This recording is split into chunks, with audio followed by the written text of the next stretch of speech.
Hey everyone, welcome back to another video. Today I had the idea of doing a full comparison between the 2023 gas-powered 6.4-liter Hemi Scat Pack and the upcoming 2024 battery-electric all-wheel drive Daytona Scat Pack. Both carry the Charger name, so let's see how good of a replacement the new Daytona Scat Pack is and which areas each car might be better or worse in. I went as in-depth as I could, using pretty much all the information that's available so far. So I'll be comparing the exterior, paint colors, weight, dimensions, wheels and brakes, performance including 0 to 60, quarter mile, top speed and range, racing features, exhaust, the interior, and the suspension. Also note that some of the pictures of the gas Scat Packs might be from prior years. I went as far back as maybe 2019, but it's mostly the same car. So let's begin. The 2023 and prior Scat Packs offered a Scat Pack in regular and wide body form. Using 2023 pricing, the Scat Pack had an MSRP of $51,925 US, while the wide body was $57,920. These have looked similar for a while, with a performance fascia with a wide lower grille up front and side vents flanking the rear. There's also a hood scoop and rear spoiler, and 392 Hemi badges on either side of the front fenders. Typically, non-variants will have a Scat Pack grille badge and lettering and a matching trunk badge. Some factory visual options include dual carbon racing stripes and a satin black hood, trunk, roof, and spoiler combo. Dodge also added dual grille inserts on each side, seemingly for 2019 and 2023 only. The new Daytona obviously has a new design, highlighted by the front R-wing, which allows for air to flow through a front pass-through area, enhancing the downforce while creating a unique visual profile. Below that, there's white LED cross-car full-width front lighting, flanked by headlights in the corners, where the Dodge logo is subtly laser-etched. That's centered with a lit-up Fratzog logo. The rear of the car continues with a similar design as the current Charger, opting for a red Ring of Fire LED that's also centered by the Fratzog logo. A gloss black painted roof is standard, but Dodge also offers a full-length glass roof. The fender badging here will be the Scat Pack logo. The 2023 Scats offered 14 different paint colors, with some high-impact colors like B5 Blue, Plum Crazy, Tour Red, Go Mango, and Sublime. For the new Chargers, Dodge says they will offer 8 bold colors for the first year. Some carry over from the previous gen, like Diamond Black, Destroyer Gray, Triple Nickel, and White Knuckle. The new colors will be After Dark, Peel Out, Red Eye, and Ludicrous. As for weight, these cars are both heavy beasts. The 2023 Scat Packs weighed 4,361 pounds, with a 55 to 45 weight distribution. The wide body is pretty similar, maybe around 20 to 30 pounds heavier due to the wheels and fender flares. The 2024 Daytona Scat Pack weighs a whopping 33.9% more than the previous version at 5,838 pounds. These EVs will have a near-perfect weight distribution between the two axles. Also, in case you were wondering, here are some exterior dimensions of both the cars. Next, wheels and brakes. The regular Scat Pack comes with 20 by 9 inch wheels with 245/45 ZR20 tires. The standard brakes are Brembo 4-piston calipers all around, with 14.2 inch front vented rotors and 13.8 inch rear vented rotors. On Scat Packs with the Dynamics package, the front brakes will move up to Brembo 6-piston calipers with 15.7 inch 2-piece vented and slotted rotors. 20 by 9.5 inch wheels with 275/40 ZR20 tires are also an option. The Scat Pack wide body gets that 6-piston upgrade standard, along with 20 by 11 inch wheels and 305/35 ZR20 tires. Note that the Super B is technically a Scat Pack upgrade, and that does have more of a drag setup with 18 by 11 inch wheels and 315/40 R18 tires. As for the Daytona Scat Pack, it will come standard with 20 by 11 inch wheels and 305/35 ZR20 XL Goodyear Eagle Sport all-season tires. So those are the same sizes as the Scat Pack wide body.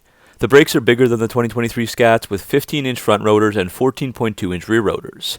The spec sheets show that this car will have 6-piston fixed front Brembo calipers and 2-piston floating rear calipers. There will be an optional track pack that adds the biggest tire package to date on a Dodge Charger, with the 20 by 11 inch wheels and 305/35 ZR20 XL tires up front, but even wider 20 by 11.5 inch rear wheels with 325/35 ZR20 XL tires. The tires used there will be Goodyear Eagle F1 Supercar 3s. That track pack will also have the biggest brake setup ever on a Charger, with massive 16.1 inch rotors in all 4 corners, and then the 6-piston calipers in the front with 4 pistons in the rear. One interesting note is that all the 2024 Scat Packs will have the track package brakes even without the package itself. So to recap, the new Scat will up the ante with the track pack setup, as we've never seen the 20 by 11.5 inch wheels, 325mm tires, and 16.1 inch rotors on any Charger from the factory. Next comes the performance. The gas-powered Scat Packs come with a 6.4-liter Hemi V8 engine, paired with an 8-speed 8HP70 automatic transmission, 3.09 final drive ratio, and rear-wheel drive only. These had an output of 485 horsepower and 475 pound-feet of torque. The performance times vary slightly between a wide body and non-wide body, but in a perfect run, these cars can do 0 to 60 in 3.9 to 4.2 seconds, and the quarter mile in 12.3 to 12.7 seconds. As for top speed, Dodge claims it is 175 miles an hour, but people have gotten these up to 182 and beyond with a stock car. As for fueling, the Scat Packs use 91 octane premium gas with an 18.5 gallon tank. The average American gas price right now is about $3.66 per gallon, so a full tank will cost around $67 US to fill. Gas mileage is rated at 15 city, 24 highway MPG, meaning you can expect to go 277.5 miles in the city or 444 miles on the highway on a full tank of gas. The Daytona Scat Packs are all electric and all-wheel drive. I'll talk about the platform in a second, but as for the power, the Daytona Scat Pack has 3 different configurations. In base form, 590 horsepower. Stage 1 is 630 horsepower, and Stage 2 is 670 horsepower and 627 pound-feet of torque. 2024 models come equipped with Stage 2, but after that it will cost money to upgrade from direct connection from your base model to Stage 1 or Stage 2. So these will be quicker and faster than the previous 6.4-liter Scats, as with the Stage 2 upgrade, Dodge says 0 to 60 happens in 3.3 seconds, and the quarter mile in 11.5 seconds. So that's almost up to a second faster for each time. However, the one major difference here is that this Scat Pack can only top out at 134 miles an hour. So to talk a bit more about the powertrain, these are built on the Stella Large platform, using a 400-volt propulsion system that incorporates a high-voltage battery pack, a dual integrated charge module, and both a front and rear electric drive module or EDM. The front EDM has front wheel end disconnect, improving the range and efficiency, while the rear EDM includes a mechanical limited slip differential to increase traction and performance. Both the front and rear EDMs feature 3-in-1 architecture, so inverter, gearbox, and motor, with each generating 335 horsepower and 300 pound-feet of torque. It's also worth noting it's easier to hit those performance numbers I mentioned on this electric version. If you've owned a high horsepower Hemi Charger, you'll know that launching is very hard to do with all the wheel spin and lack of traction. You almost can never get it right. Dodge says that thanks to the instant torque hit, coupled with the all-wheel drive system and the power shot feature, the performance numbers of the Daytona Coupe will be easily repeatable on less than ideal surfaces. And speaking of the power shot, this is standard and accessible by a button on the bottom right of the steering wheel, delivering an incremental 40 horsepower for 15 seconds when activated by a throttle punch. So far from what I'm seeing, the 670 horsepower rating for Stage 2 takes into account that 40 extra horsepower from the power shot. However, there are still some uncertainties about it, like does it apply to all the other stages and how exactly it works. Looking at the range, the EV Scat is rated for 260 miles, less than the gas Scats. You can find the charging times on screen. Assuming it takes around an hour to charge the full battery with a level 3 charger, you can expect to pay around $20 an hour, but of course that could vary wildly by state, province, or charging station. Now we've basically covered all the good stuff, but I will look at a comparison of other features as well as the interior next. So let's go over some features of each vehicle. The 2023 Scat Packs featured SRT drive modes, allowing owners to control transmission shift speeds, steering, paddle shifters, traction, and suspension. Performance pages are another staple in the Chargers that allow you to see performance metrics, such as timers, gauges, G-force, propulsion system information, and more. Race options include launch control, launch assist, and line lock to help the drivers achieve better straight line acceleration and do easy burnouts.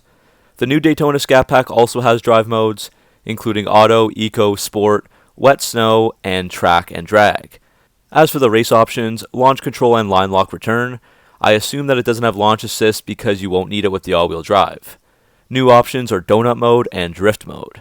So donut mode allows you to spin only the rear wheels, almost making it a rear-wheel drive car momentarily, and drift mode gives different levels of slip angle, rear bias torque, soft front dampers and stiff rear dampers, and changes the wheel speed differential. The other perk of the new Daytona would be race prep, which mostly affects the battery.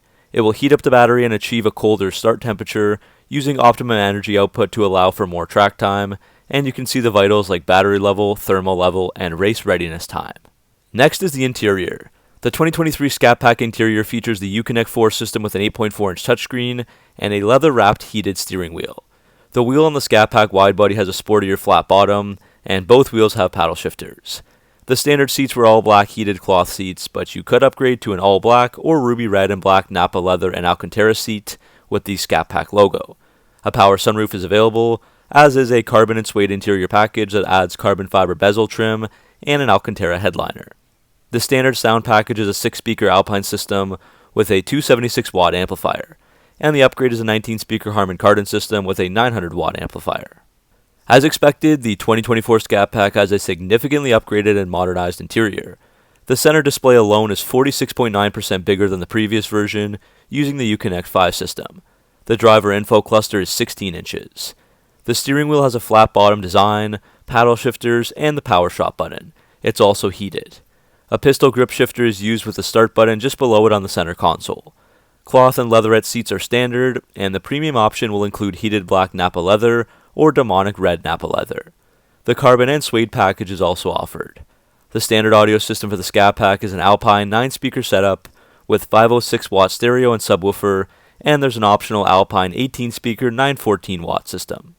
The 2024 Charger has a hidden hatch design with rear seats that fold flat, so that allows for 38.5 cubic feet of rear cargo area, which includes the trunk space. The previous Scat Packs had 16.5 cubic feet of trunk space alone, and the rear seats could also fold down in a 60-40 split, but Dodge does not supply a figure for how big the cargo capacity is in this configuration. Also of note, the frunk on the new Charger adds a small 1.5 cubic feet of storage. The interior overall is still spacious, with 104.7 cubic feet of interior volume on the 2023, and a slightly less 103.1 cubic feet volume on the 2024. Headroom, shoulder room, hip room, and leg room are all increased very slightly though inside the new cars. As for suspension, the 2023 Scat Packs use independent short and long arms with a high upper A-arm and lateral and diagonal lower links. The rear is 5-link independent. Optional on the Scat Pack and standard on the wide body are Bilstein adaptive damping shock absorbers, which have 3 driver selectable modes: Auto, Sport, and Track mode. The regular 2024 Scat Pack has a multi-link front suspension with forged aluminum links, and an independent rear suspension with a unique 4-link geometry to increase the body control during high-speed cornering. The optional track package upgrades with dual-valve semi-active suspension, with 1 valve for compression and 1 for rebound, but there is far more driver personalization available in each drive mode, thanks to 3 times the number of body accelerometers, 4 times the wheel hub accelerometers, and 4 times the ride height sensors from the 2023 adaptive version. This also allows for more damping force in handling scenarios and a smoother ride over rough roads. As for the exhaust, the 2023 Scat Pack features a 2.75-inch electronically controlled active exhaust system.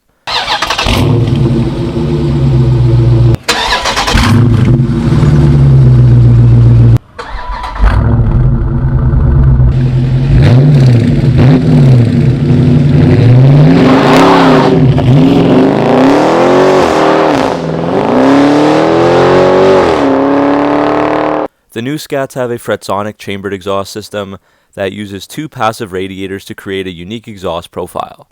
Dodge says the sound intensity is tied to higher performance, with a stealth sound mode also available.